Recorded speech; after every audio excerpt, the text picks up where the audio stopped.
Hey guys, what's up? It's Charlie here, and today we're going to be looking at 10 horrible scammers caught red-handed.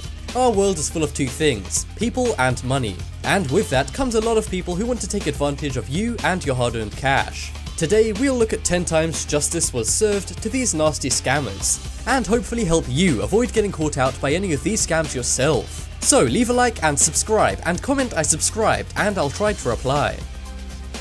Coming in at number 10, we have ransom callers. If you're a parent, one of the scariest things imaginable is something happening to your kid. This is why when Betty Ann received a phone call in 2014 saying her daughter had been involved in a terrible car accident, she freaked out. The caller said 4 cars had collided at an intersection and everyone was unconscious. The man asked for details such as what car does she have and what color hair does she have, and when Betty answered, the caller simply said the victim fitted her description. Betty then demanded to know what was going on and where. This was when the man on the other end of the line changed his tone. He said, "We have a gun to your daughter's head and want $1,700 or we shoot." Betty then thought back and wondered why the man asked what car she had and what color hair her daughter had, and from this suspected the man may not even have her daughter. She schooled the man and asked her friend Luann, who was with her, to call her daughter to check if she was okay. Her daughter picked up and said everything was fine. Betty was relieved, but didn't want to let the scammer get away. She passed the information and phone number onto the authorities, and within a few hours a man by the name of Jimmy was arrested in connection with the call. Betty thought on her feet and as a result stopped this terrible crime from happening to anyone else, catching the perp red-handed. Over $25 million is taken by fake ransom callers like Jimmy every year in the US alone, so make sure you don't get caught out by this scam. Next up we have returners. Returning an item is no big deal, especially if it was faulty or you didn't like it. In fact, store return policies are actually pretty good systems if you think about it. But with every good system in place, there are always people wanting to take advantage. Well, in 2015, one duo entered Westlake Ace Hardware. They wanted to return something for store credit, which is perfectly normal. But there was one problem caught on the store's surveillance cameras. They didn't enter with any items to return. No, this dim-witted duo simply took an item off the store shelves and took it up to a cash register to return. The store has a no receipt refund policy where they give you store credit instead of cash, meaning that the duo received $400 in gift cards for returning a cooler they never even bought. Luckily, the store was able to identify the partners in crime and they have since been arrested. But surprisingly, the store did not change their no receipt refund policy. They say you live and learn, but I'm not convinced this store did.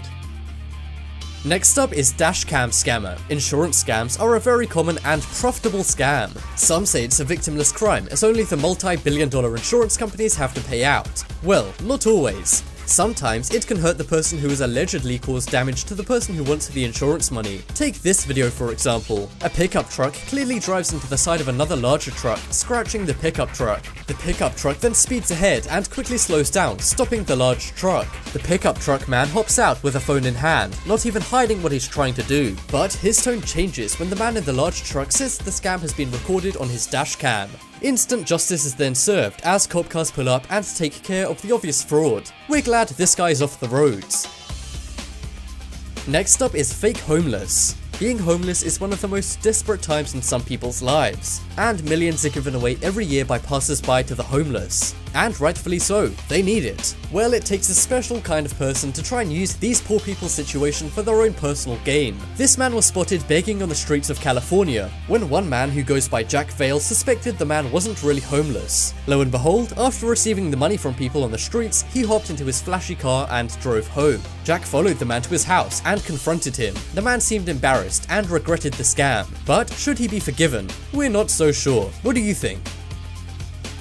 Next up is iPhone scammer. When the iPhone 6 had just come out, many Apple stores had sold out, so some turned to Craigslist to get their iPhones instead. One man bought one of these iPhones from a Craigslist vendor, only to have his credit card frozen after buying what he was later told was a stolen phone. He got in touch with the seller asking to buy another phone, but really he wanted revenge. He met him in a parking lot with a friend filming the entire thing. The scammer quickly cracked, and it was very clear he knew exactly what he was doing. The man got his money back and exposed the scammer online using the video. It's safe to say this scammer was caught red-handed. Be sure never to buy phones from non-official sellers, as they may be stolen.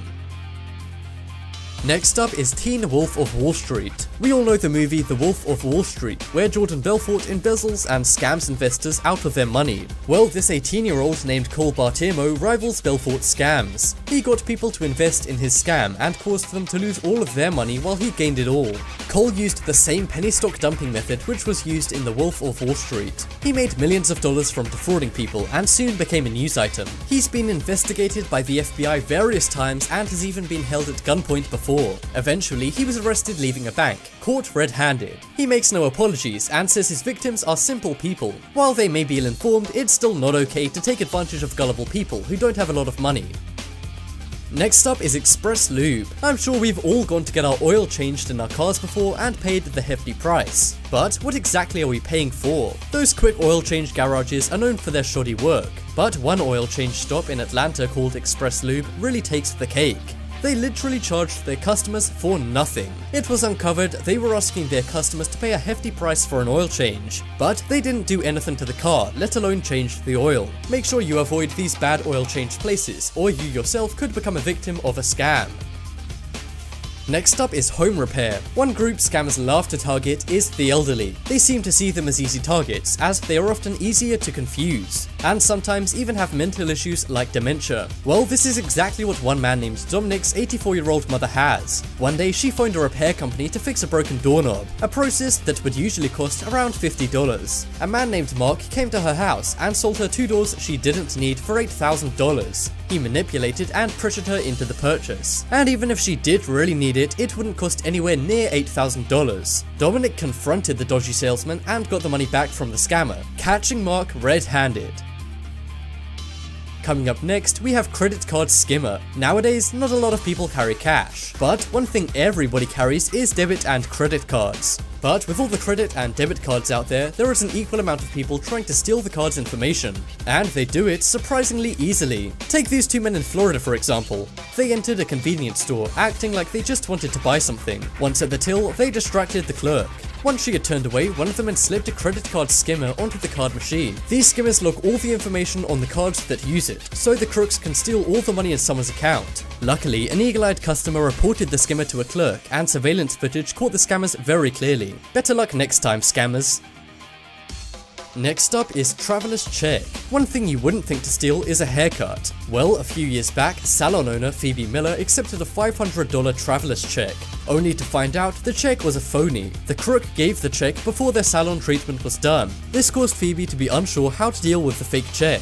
She didn't want the scammer to run off, so she bleached her hair so she couldn't leave. Phoebe questioned her and she admitted to the fake check. Police showed up and arrested the scammer with the bleach still in her hair. And as she left the salon with bleached hair and no rinse, it will fall out. So Phoebe left her scammer arrested and bald. But was this justice? Phoebe is also a scammer it seems, as she was caught shoplifting a dress a while back. Looks like the scammer has become the scammed. And that just about wraps up this video. Check out the poll in the top right corner and you can vote for the worst scammer. But as always, thanks for watching. Check out some more videos on screen right now. Leave a like if you enjoyed, and if you haven't already, what are you waiting for? Subscribe.